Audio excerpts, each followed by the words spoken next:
Good morning, Global UGRAD students. Thank you for your patience with the pause and the no pause. Technology will always fight us and we will always win. So this is World Learning in Washington, D.C., and this is a good part of the 8 people who make up the Global UGRAD team here at World Learning. As you know, we work in close collaboration with the U.S. Department of State that sponsors this award. Congratulations on making it. We're so excited that the time is almost here for you to arrive. Before we get started and just do like a review of some of the general program requirements, we're going to go around and introduce each person in the room. As you've probably figured out by now, we work regionally. So each person's kind of responsible for students from a region. So I'm Amy Fisher-Brewy, and I'm the UGRAD program manager, but I also work with the students from Near East Asia. And I'm Bethany Gilchrist, and I work primarily with the students from the Western Hemisphere, otherwise known as Latin America and the Caribbean, and from Sub-Saharan Africa. I'm Will O'Rourke. I'm a program officer. I work with the participants from Eurasia and Central Asia. And I'm Patrick Murphy. I work with Roya with the students from East Asia and the Pacific and South Central Asia. And like Patrick said, hello, I'm Roya Zahed, again working with students from East Asia and the Pacific and South Asia. And I'm Kedron, and I work with Will with students from Eurasia and Central Asia. And so the 2 people that are not with us this morning are Clara Agbortabi, who works with me with the students from Near East Asia, and then she also works with Bethany with the students from Africa, and Chris Sluter, who works with the students from Latin America. While people are still filtering in, we're excited to see that there are 7 of you. We'll just do a quick review of what the Global UGRAD program is. So you've done your PDO, you're almost ready to go, but you might not know like exactly how big this program is or what's going on. So this year there will be 259 Global UGRAD students from 56 countries going to 77 universities across the United States. So that's a lot of students. It's going to be a lot of fun for us. We've been working on making plans for you for the past 6 months, making sure that everything is in place. So if you have any questions, please feel free to ask them on the side. We'll get started asking those in just a moment, or answering those in just a moment. The Global UGRAD program is one that is supposed to increase your leadership skills while also helping you grow academically and to experience U.S. culture and share your culture with people in the United States. Academically, we want to make sure that you maintain a 2.0 GPA. That is on a 4-point scale, so really that's not too hard. It's kind of in the middle. Our expectations for you are up here, but you only have to make it here. We want you to succeed, and we're here to support you to figure out how to do that. The community service aspect, while you are here, you will all need to do 20 hours of community service, and we will help you identify those opportunities once you have arrived at your host universities. It's something that we've all really enjoyed doing in our own personal lives, and I really hope that you find it rewarding as well. There will be lots of opportunities for you to meet with people in your host community and to share your culture with them. It's really a transformative semester, so I hope you guys are really excited, and we can start getting into answering questions if you want.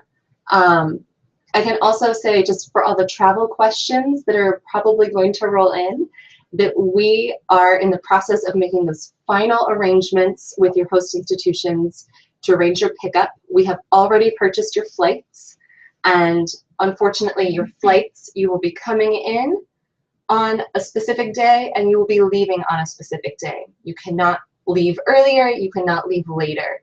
I know that's a question that came up a lot in our earlier session today. People wanted to stay during the grace period, and unfortunately that's not a part of the Global UGRAD program. Yeah. Okay, we have a first question. Woohoo! It is, I still have problems with my classes. I just have registered for 3, and I'm still waiting for permission code from a teacher, but he hasn't responded yet. What should I do? So, hi, Jimmy. It's good to see you in our chat today. Don't worry about finalizing your registration completely just yet. When you get to campus, there's this wonderful time called the add drop period that you will be able to change your courses around, and a lot of the other students at your university will be doing the same. World Learning has to approve your final list of classes. You should be taking 12 credits. That'll vary for all of you by host institution, but generally it's 12 to 15. So yeah, all of that is to say, if it's not final right now, don't panic. You will have your advisor on campus to help you, and we will be there to help you as well. In your registration, something that's important for all of you to remember is that you need to register for a U.S. Studies course. So what is a U.S. Studies course? Sounds kind of boring, but it's not. It can be really, really fun. If you're interested in U.S. history or U.S. politics, great, take those courses. Students do seem to find those to be very challenging, but if you're up for the challenge, go for it. Other students have done like music or American art, things like that. I was saying that I think the favorite class that any of the students have taken was jazz, the history of jazz in the United States, which is pretty fun, and it's kind of a unique way to get to learn about U.S. culture. But it's up to you. If you have any questions about what constitutes a U.S. Studies class when you arrive, we'll be happy to help. Okay. I know we might not be allowed to work during our time in the U.S., but any chance we can partake in site visits or company tours in nearby big cities to experience the real business life of the USA? Oh, I'll take that one. Hi. So yes, you're correct that when you're here, you can't be making money through a job. Some of you might opt to do an internship. As you know, an internship is not required, but if you want to kind of get to know what the work culture in the US is, you're more than welcome to do so. So whether you do an internship or you just, like you mentioned, want to visit an office space, we would love for you to do that. On each campus in the US, there will be an office. Sometimes it's called service learning, sometimes it's called the community service office, sometimes it's called the internship office. If you visit there, they will have so many ideas of different organizations, companies, nonprofit organizations, government organizations that you may want to visit according to your interests. So when you come here, we want this time to be molded by what your interests are. If you want to visit an office or an organization, go ahead. We're going to give you the green light to go ahead and do that. Okay, next question here.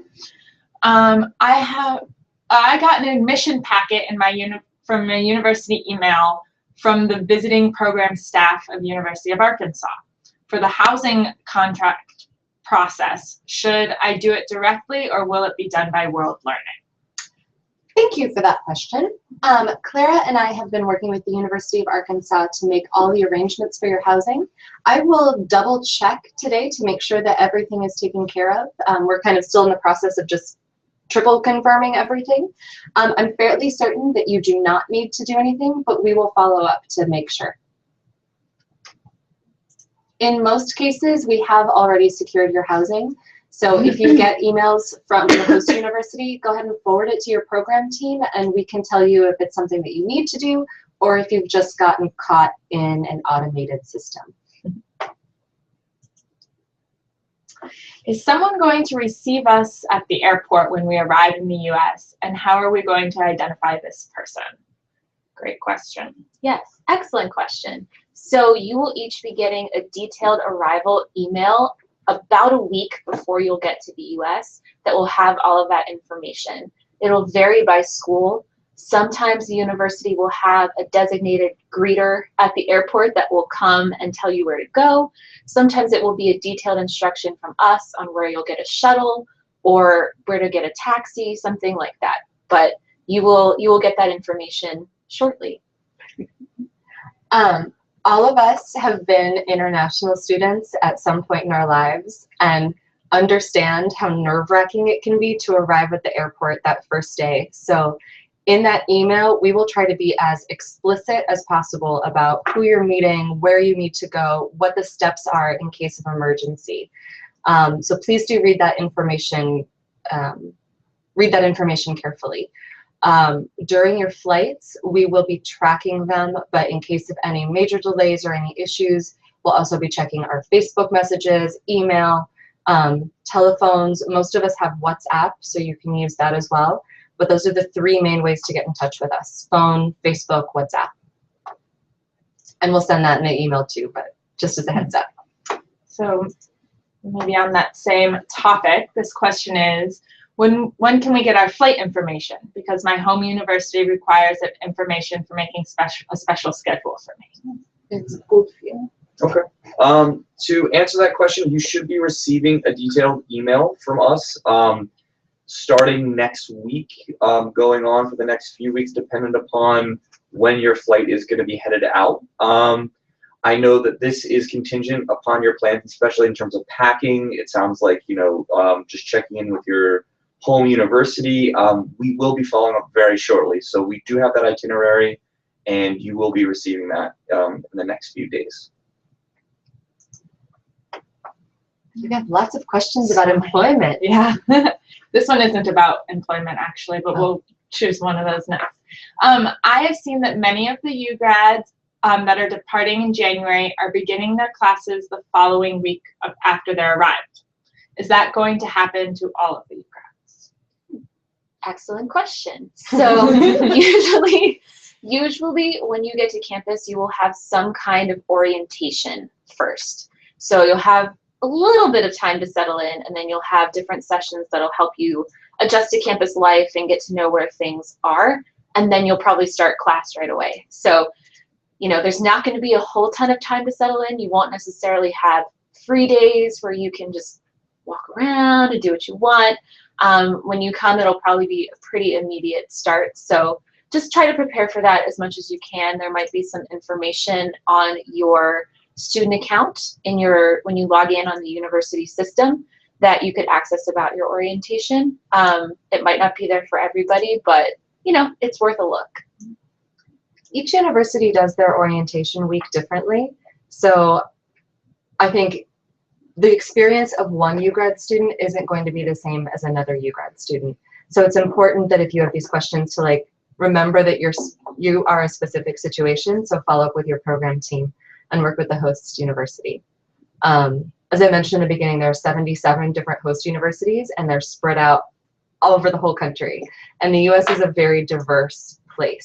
So different universities in the East Coast might do things really different than they do on the West Coast or in the South. So it's a different experience. Okay. So back to a question about employment. What if we participate in an event or a part-time internship and they do offer money for helping? Are we to decline it? Do you want to take that one from Joel? Yeah, sure. Hi, Joel. So unfortunately, global UGRAD students are not allowed to be paid for work. If you want to do an internship, you're more than welcome to do an unpaid internship, and I think Roy and I would both encourage you to do that. But in terms of employment or getting paid for work, you are not allowed to do that. So correct, you would have to decline Correct. that money. Yeah. And you know, usually if you're doing a volunteer thing, they won't offer you money. They might give you like food for the day, and you know, as part of being a volunteer, you might get little goodies here and there. But typically, if it's a volunteer situation, they won't be offering you money, so you probably won't run into that issue. Okay. How can we enroll in community service activities? Good one. Okay. So usually on your campus at your hosting university, there will be a center or a person who's an expert on that, and will know all the different places, all the different types of community service opportunities in the area. At my university that I went to, there was a whole office that coordinated that, and they'll be able to help you match your interests to what type of community service activities are available. And just some community service activities that other students have done. Some people will volunteer in hospitals, with animal shelters, with schools, helping the homeless. There's really a wide variety of activities that you can participate in, so we suggest just do something that interests you.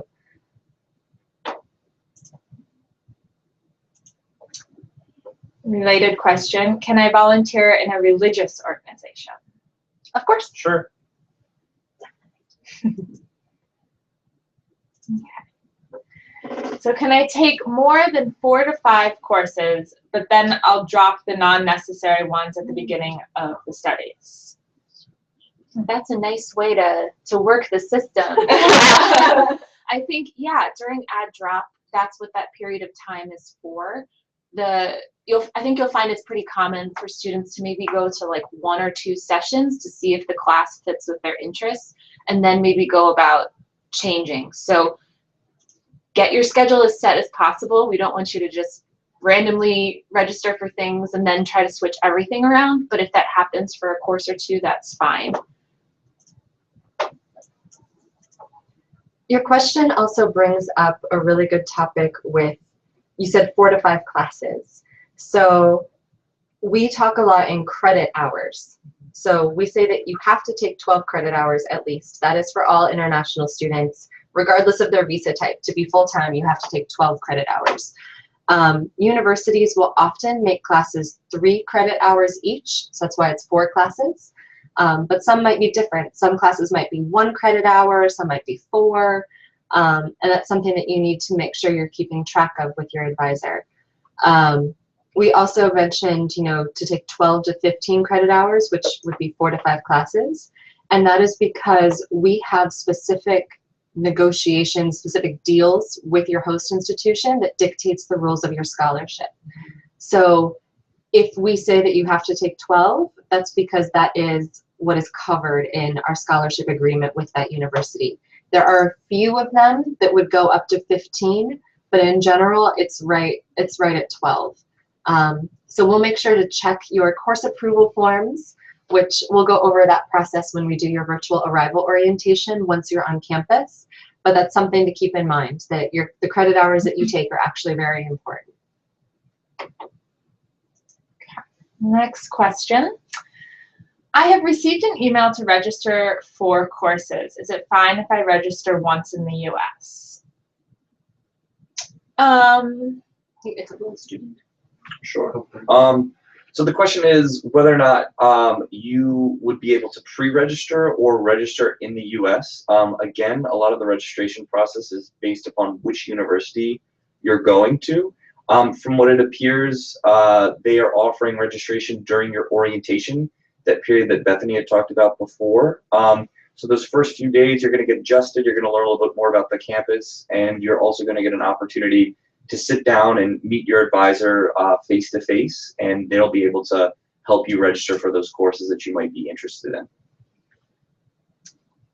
I would also recommend, if it is an advisor that emailed you, to ask them that question, because they'll have more information. Because like we've been saying, things vary from university to university. So they'll be able to direct you. I got really excited by the one right next to me. So Kedron has the best eyesight of us, so that's why she's reading all the questions. It's true. Yeah. Okay. But I get really excited because I don't actually know how to pronounce your first name, Batogtok. But Batogtok was in my OPO class and was such a wonderful participant. I loved reading all of her comments. So the question, I'm going to try with my eyesight, is about the re-entry workshop. It happens in DC, and then her question is, then I saw that there were 2 sessions for the past year. Will it be the same for 2016? We are really excited about the end of program workshop. It is a little bit different than past years because this is a new program. It's bigger than it's ever been before. There are new regions. So we had to split it into 2 cohorts. It'll be about 125 each. And they will happen in Washington, D.C., close by to the World Learning Office. We tried to arrange that workshop so that it would not fall on your spring break, so that you would have the opportunity to travel to travel on your own, but in some cases it was unavoidable. You'll get a lot more information about that when you're here, even though we have already made your hotel reservations. But we're super excited to get to meet you in person. Okay. Next question. Thank you very much for organizing this. Well, of course. Will we have any organized trips by our university or some other U.S. organizations and companies? Jamshid. That depends on your university. Sometimes the student this international student or organization or office will have some kind of organized trips that you can partake in. It really depends. And if that's something you're interested in, you should definitely inquire. Or if there are places nearby that are of interest to you and you think they might be of interest to other students too, again, ask the International Student Office because maybe you can help to organize something. This is, sorry, just to jump in, this is a great opportunity just to talk a little bit about extracurriculars and clubs. I know some clubs specify certain events and certain different activities. A lot of times they will, work together in terms of trying to organize, cultural events or music events, something that, might spark your interest. So certainly look out for that on your campus as well. And Jamshid, if I'm not mistaken, you're going to Lincoln University of Pennsylvania, and we had a great group of students there last year. The campus is about 45 minutes outside of Philadelphia, which is a great hub for activities and also really great and affordable bus lines. So there was one student in particular last year who would offer to pay people to drive him to Philadelphia. Or like he'd buy them lunch in Philadelphia if they would take him, and he really got to travel a lot. So I think there are lots of opportunities for you. Here's a good one here. What are the best ways to make connections with interesting people on and off campus? I love that question. Yeah. I was going to say, I think, just keep in mind those extracurricular activities, get involved. There's going to be many clubs and many events happening, particularly during the start of the semester. You'll see clubs are recruiting, or they're having special activities during orientation where they might take you to do different stuff. And so definitely keep an eye out for that in the cafeteria, the student union, in your dorm room. Also, don't be afraid of going up to people and saying hi, or just be open to that. I think people are going to be maybe a little more friendly than you may anticipate. Hopefully. But I think in general, people are probably going to be really interested in getting to know you and being open to having those conversations. And I think you used interesting words with the best ways to make connections with interesting people on and off campus. And I think just to summarize what Bethany said, being interested in what they're doing and what's going on is the best way to make those connections. If you ask people and if you're open to hearing what's going on with them, you'll find that like everyone's interesting. Everyone has a story. It's going to be a lot of fun.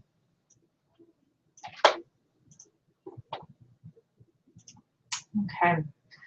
Another good question. Are we allowed to travel during the weekends?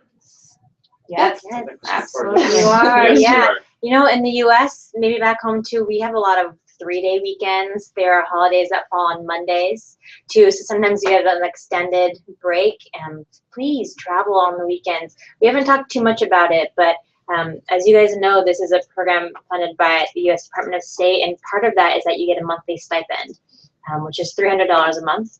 And a lot of students are able to save that money because tuition and fees and meal plans, everything required is already paid for. So that stipend is like your fun money. If you want to go out, watch a movie, if you want to go and eat at a restaurant with a friend, or you can save that money for travels. So if you just want to travel around your city where your host institution is, that's great.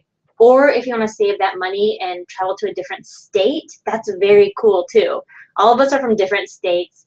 Each state has its own culture in the U.S., and we really encourage you while you're here to explore the U.S. That's a really big part of your experience.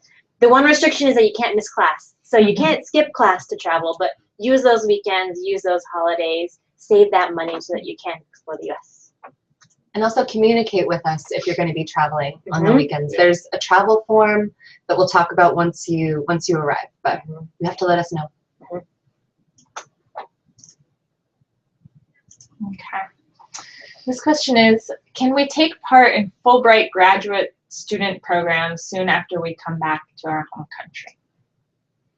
So when you return to your home country, you should, in theory, have at least a semester to complete your degree. We cannot speak to what the Fulbright graduate student program rules are about participating, and I think they do vary slightly by country. In terms of global UGRAD, you have to go home. You have to finish your degree. Well, we hope that you finish your degree. And you also have a 2-year home residency requirement, which is a part of the conditions of accepting money from the US Department of State. Other than that, we do not have any restrictions on you continuing your studies. I think even in some countries that being a UGRAD student is a bonus. It puts your application ahead of other Fulbright applicants. I know right now we have one former UGRAD who went home, completed his degree, he worked for a couple of years, and then he just came back to DC on a Fulbright.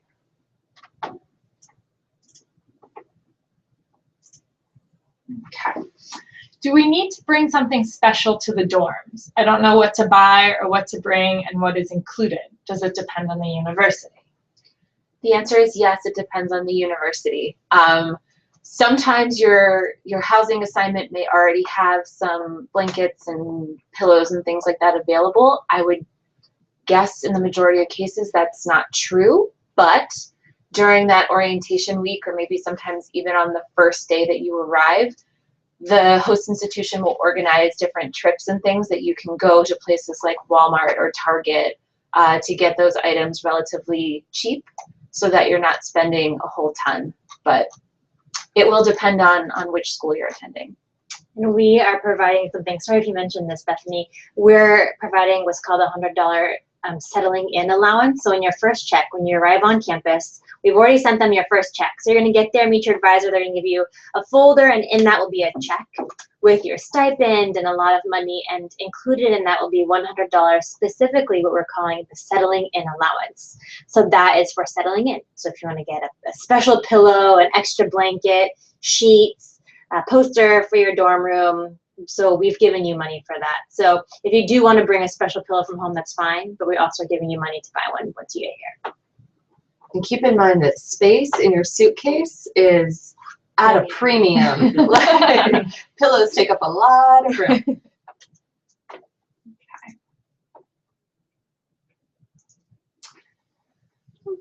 Another question from Jamshi. Can we also attend the lectures of courses which we haven't selected? That would be up to the professors. So if there's a course that you really just want to sit in and listen, some professors say that's okay and some don't. So it'd be something that you would want to approach with them personally. Mm-hmm. Most of the time, professors have office hours in which they are just open for students to drop by to ask questions like that. So you would want to do that in your first couple weeks. We talked earlier, sorry, I'm just thinking about things as we keep going. We mentioned earlier that you, in addition to like learning about the United States, the value that you bring is that you are teaching people in the United States about your home culture. So that's something that professors really value in their classroom. A lot of the students that you meet will not have the chance to study abroad in their lives. So you might be the only person from Algeria, Costa Rica, Burma that they ever meet. So professors may really want you to be in their class, or they might say that it's too full. But I think all of you bring a really unique perspective. So please don't be afraid to share it. Mm-hmm. Okay. Will we be able to get a SIM card of a mobile telecommunication operator in the US for our cell phones? Yes. If you have a cell phone and want to bring it, that's great. You don't necessarily need one, but it's helpful to have. You'll be able to go to places like Walmart and Target or Radio Shack or other electronic stores where you can purchase that. And that's something that you would use that stipend money for.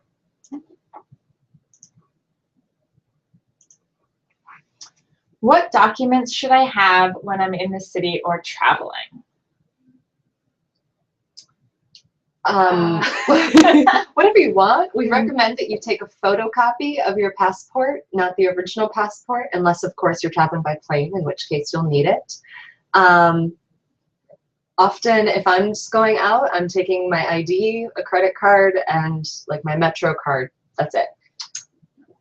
You also be getting a health benefits card, which might be, you should carry that with you too, just in case anything were to happen, any emergencies while you're traveling. One thing I would say too, you probably, when you're in the US, you want to get take your student ID card. Once you get to your host institution, probably during your first week of orientation, they'll take your photo and give you a student ID card. That student ID card, some restaurants will give you discounts, some clothing stores will give you discounts, bus tickets you can get at museums. So in addition to a copy of your passport and a bank card, I think your student ID and your health insurance card, those are probably those are the top 4 things maybe to take along with you.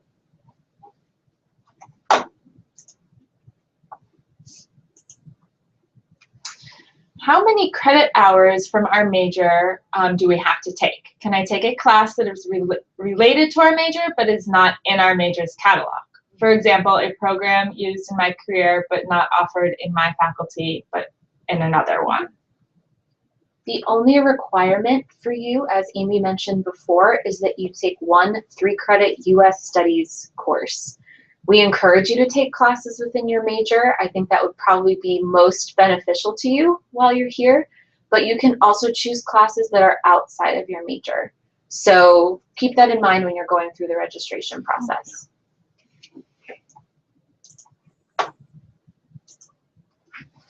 Okay. Will World Learning open a new bank account for us? And can our family transfer money directly into that account? Hi, me. Good to see you. Talk to you here. Once you get to the US, your host institution, so once you arrive in the US, during that first week, they're going to take you or tell you about a bank that's either on campus or very close to campus, and they're going to know the best bank for you at that university. They're going to help you set up a bank account. And then once you have that information, they'll give you a bank card and your account information. If you would like to share that with your family back home so they can transfer money, they're more than welcome to do that. Again, I do want to say that everything that's required in the US will, the US State Department, World Learning will be paying for those things. But if you do want extra money here and there and your family wants to support you, you can share your bank information with them and you can go about it that way.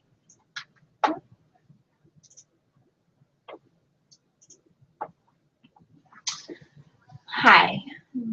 Can you guys tell us some common problems, for example, culture shock, that UGRAD alumni shared with you guys so that we can avoid them this year? I don't know if all of them are completely unavoidable. No, but things like culture shock, there's going to be a period of adjustment when you get here, and that's going to happen for everybody. You'll experience it in different ways. So some of you might come and be overwhelmed at first. Some of you might be completely fine and then experience it later. Some of you might not experience it at all. So I think, that's important to keep in mind. And my best tip for that is just to be patient with yourself, with the people around you, and with what's going on as you settle in on campus. Have you guys seen that U? Yeah. Like the U curve of culture shock? That I think it's like a really basic way of kind of explaining what Bethany's saying. Yeah. Other things? Every alumni comes, and in the first 2 weeks, they complain about the food. Sorry. It's not your mom's food. You are going to be eating cafeteria food. I think there's probably been like a couple students who like it, but in general, it's one of the hardest things for people to adjust to. So when you talk to us about how much you don't like it, we sympathize. It's hard, but there's nothing we can do. We all went to college. We all ate dorm and cafeteria food. We survived. In fact, a lot of us gained some weight in college. So, so I think that's one of the biggest adjustments. I think one more thing is you guys are going to have roommates. You're going to be living in a dorm room with one other person, an American roommate, and this might be the first time that you're sharing a room, or it might be the first time you're sharing a room with a stranger, because it's going to be somebody you don't know, obviously. So I think from the beginning, the best tip is to just be open to that, to talk with your roommate, maybe, you know, set up a time to go to dinner or something, or use that time to also figure out how you're going to live and share the same space, whether that's talking about your habits or setting up, you know, some ground rules maybe as time goes on for how you want to live together in that space. But again, be patient with it. It's a learning experience.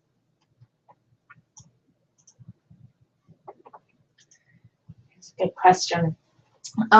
If we have to buy books for classes, will the program cover it or refund? Yeah, so included in your initial check that you get from World Learning when you arrive will be $250 for your textbooks. And then World Learning will also reimburse you for required textbooks over that amount. You submit what's called a textbook reimbursement form along with your receipts. You send it to us, we look at it. If we have questions, we let you know. And then, yeah, we do reimburse you for the cost of your textbooks if you spend more than $250 on the required ones.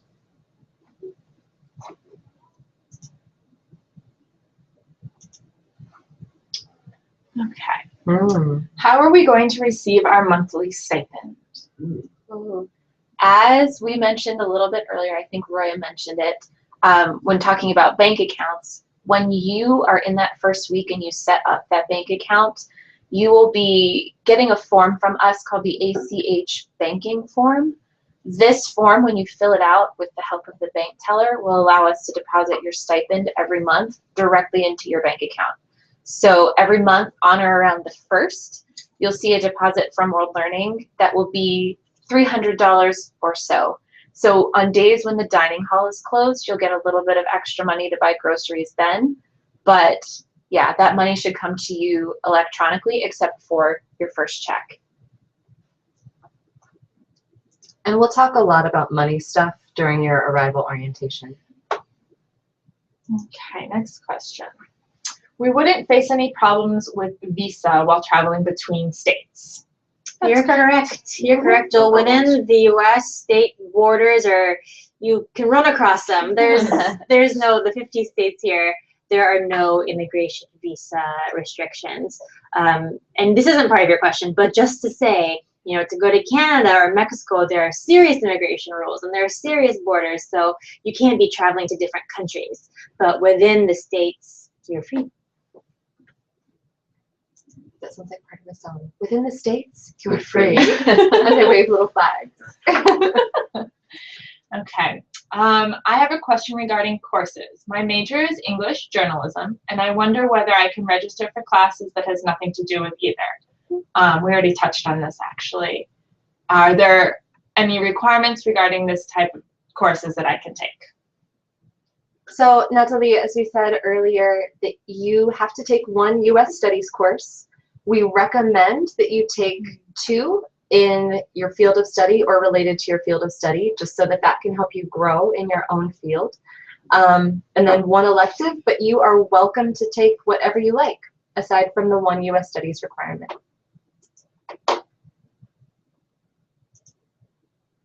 Okay. Are we able to start or activate a community service in our host place, like giving a start to a movement that seeks to help a specific problem or population? Yes. Yes, Sure. and that's so cool that you're thinking about that. Mm-hmm. We would, I think your host institution or college, wherever you're going here in the U.S., would love to hear what your ideas are, the perspectives that you bring, to be able to start a movement or some sort of volunteer or community service. I think they would welcome that, and we would love to hear about it as well.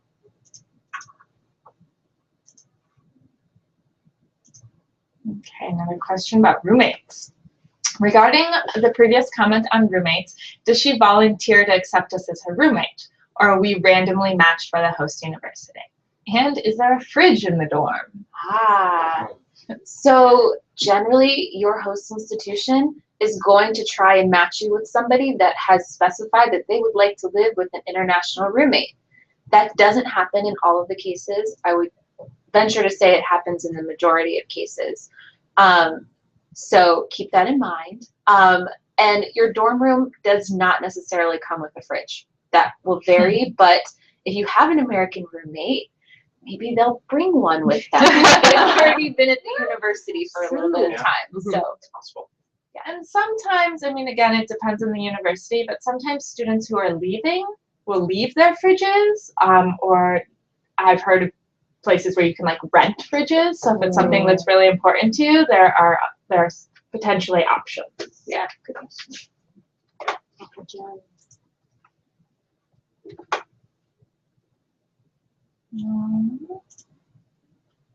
Okay. Can we UGRADs really transfer credits or grade results to our home university? Up to you and up to your university. It's transferring credits to your home university is really different by country, and it's not something that we will get involved with. If you want to take your transcript and try to get those credits taken in at your home university, that's up to you, and you will have to do the work for that. But sure, give it a go.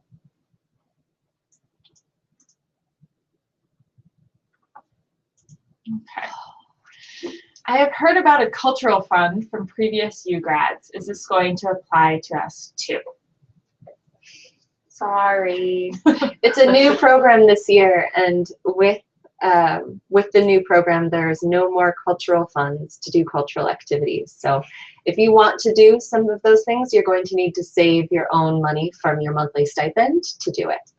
I would say too, keep in mind, like a lot of those clubs and things on campus will offer trips or excursions at discounted rates. So to keep an eye out for those.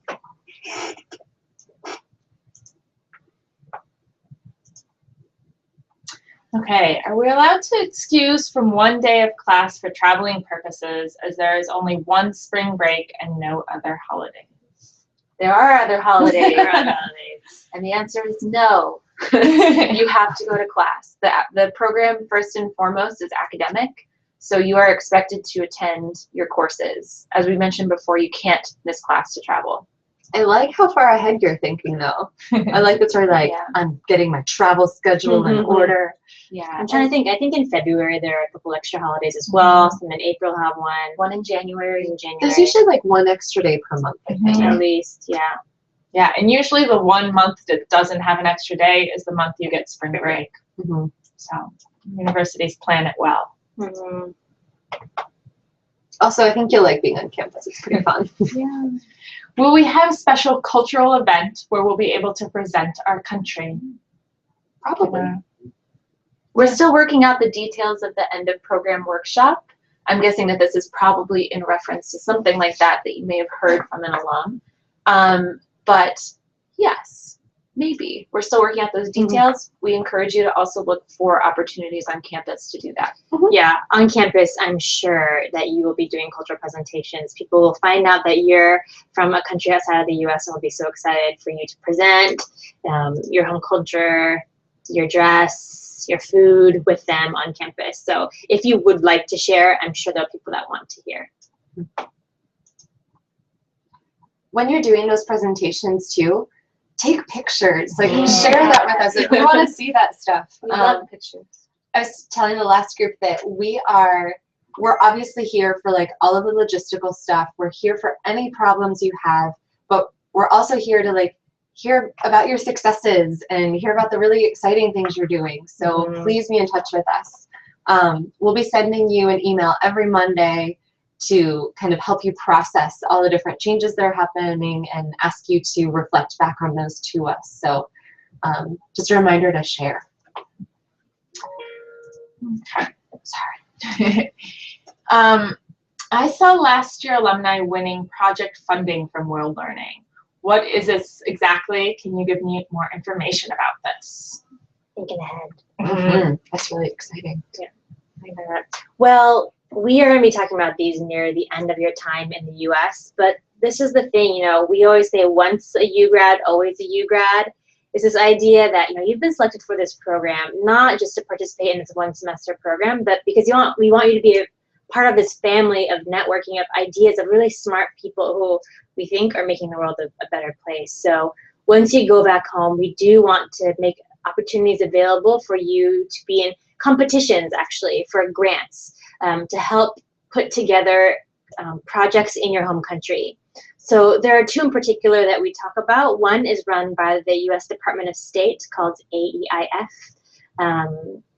Alumni Engagement Innovation Fund. Yes, so once you go back home, if you have an idea for, you see a need in your community and you have an idea to solve it, you put a team together and you put an application through, and if you win, the U.S. Department of State helps you with a grant. World Learning, we also are working on continuing to have grants for our alumni as well.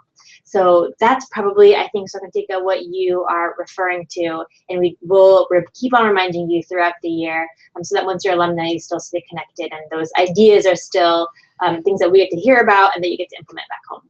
Yeah, last year there was actually an AEIF project that had, I think it was 13 cool. UGRAD alumni on it, so there's a lot of people who connect with each other. And that's a plug to stay in touch even after the program. As you already said, we will meet in Washington. Do we need to bring cultural stuff like national clothes, things, food to this meeting? We are still working out the schedule. Like we said, we're going to try to make some space for you to either do a presentation or have like a booth or something, or at least have the opportunity to talk about your home country in some way. But details will be finalized. I think in general, if you want to bring that stuff, it's not a terrible idea. Just keep in mind the space in your suitcase. Okay.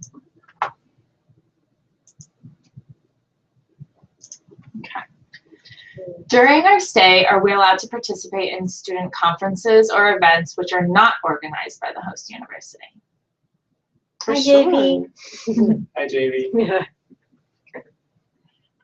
Yes. Go ahead. We had one student already this fall who, I forget if it was with the UN. Anyway, he was selected by an outside organization to go to New York City to have audience with the Pope, which was really, really cool. So yeah, just make sure to let us know. And of course, if it involves travel, you would need to fill out some forms. But in general, yeah, like go UGRAD. Awesome.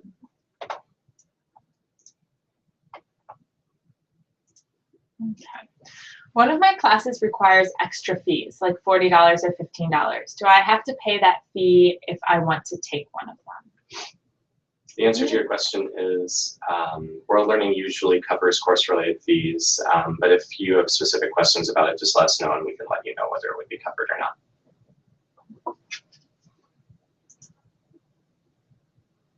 Here's a fun one.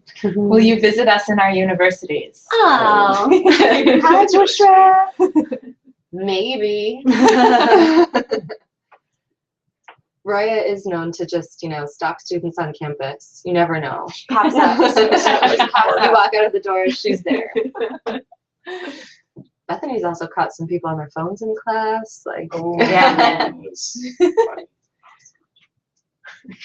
Is it okay to not have a U.S. cell phone number and use Facebook and WhatsApp? Yes.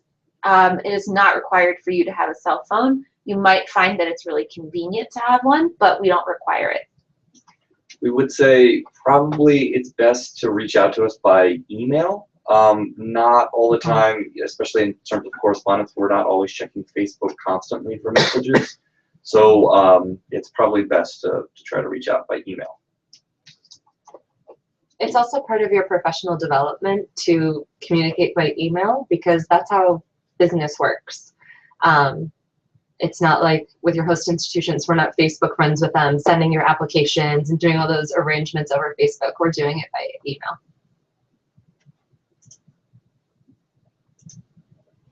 So we have about 10 more minutes. So anyone who has any burning questions, go ahead and put those in, but we'll start wrapping up probably in about 5. Okay. So here's the next one. Do we need to bring original copies of our medical forms to the U.S., or is it automatically given to our host universities by UGRAD? If you have them, you should bring them. If you have vaccination forms, we have given them to your university, but sometimes you just want to bring the originals, or at least copies of them. We encourage you to bring that. Bring your most recent transcript. If you have descriptions of the courses that you've taken as well, we encourage you to bring them. You're correct that we have sent them to your university, but universities are really big, and somebody else that didn't get the form might want it when you get to campus. Okay, I've seen a couple questions about winter. Winter is coming.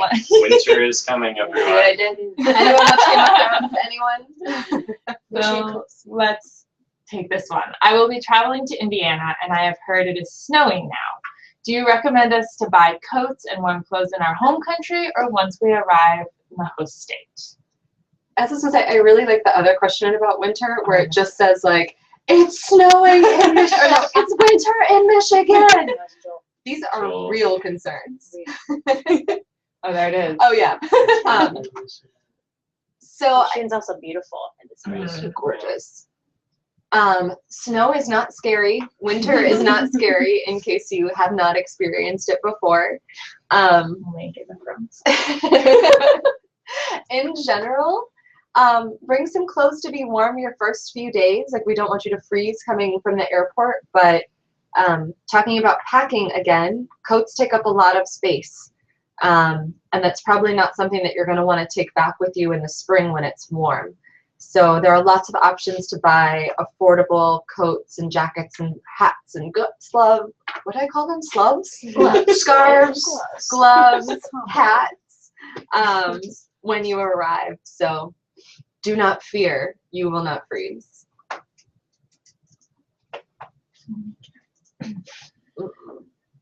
Should we fill the ESTA authorization required form before we travel to the US? You should check with the U.S. Embassy about what processes you need to do for your visa appointment and for getting your DS 2019 and all of that stuff arranged.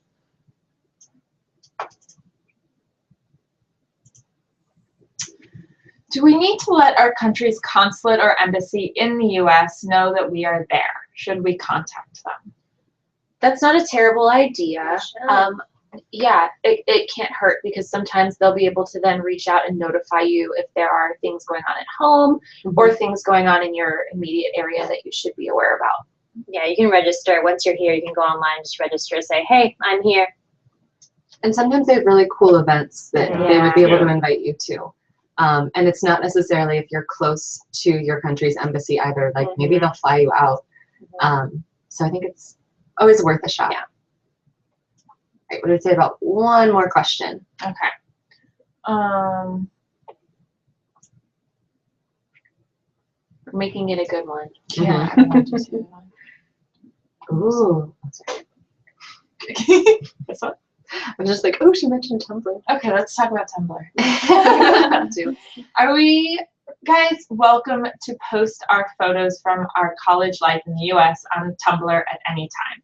Yes, please. Yes. We even, in your welcome folders, you're going to have a postcard that says, like, you know, Global UGRAD and then the name of your institution. And it's like a little photojournalism project. And then hopefully there's going to be a surprise for you at the end of the year with all those photos. So we encourage you to post whatever you want on Tumblr. One thing I want to add too is that some students, they think that when they hit post, it'll automatically show up on Tumblr, but that's not the case. All Tumblr posts are first approved by World Learning staff. So Batok, for instance, yours would probably be approved by me, and then you would see it probably the next day at the latest. There are still a lot of questions that we weren't able to get to, so if we weren't able to answer your questions, we're sorry, and you can always email us with further questions. Or we're having another session like this this afternoon at 3 Few p.m. hours. Stay up late. Stay up late. We'll be here. So just to talk about the process from here on out, we are making final arrangements for your arrival, and starting probably in the next couple weeks, we're going to send you a detailed email with arrival instructions, with your flight, what to expect at the airport, what to expect going through immigration, and also contact numbers, not only at your host institution, but also at World Learning for you to be in touch with. If you do have any more questions, please do contact your program team. We're here to support you with any problems that you have. Our office will be closed for winter holidays, December 24th through January 3rd. We'll be checking email a little bit during that time, and especially if you're traveling on those days, please know that we will be monitoring your flights and making sure that you got in okay. But we are going to take a little bit of a vacation.